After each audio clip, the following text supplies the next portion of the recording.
Thế các bạn thường.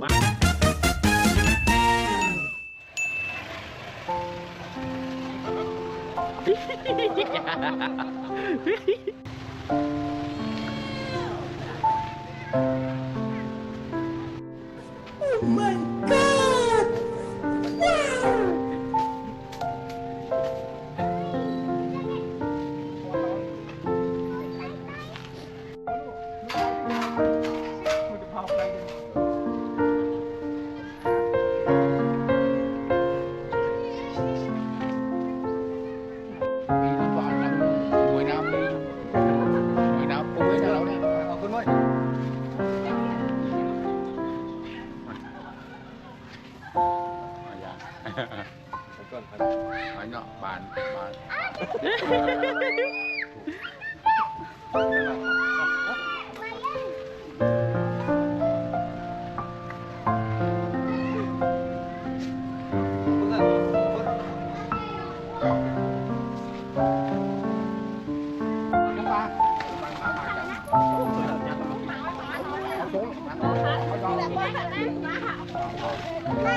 Wow! Cái này xấu đi.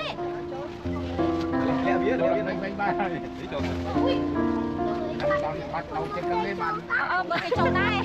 Mời cái chầu. Mời cái chầu ban.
Mạnh cái chân có đuổi nó.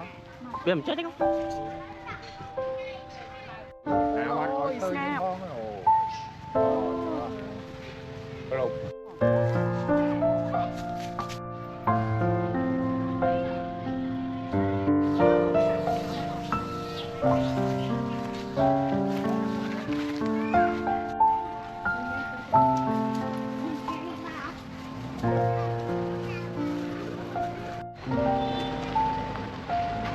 Ê, come on bro.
Toàn là không ra luôn.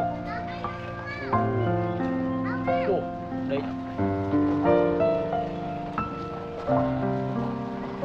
Mở thôi không? Thôi giá mà làm đây. Pi. Ba pi đó. Nước tôi muối pi. Tôi quên rồi. Có một sọ hay là đi.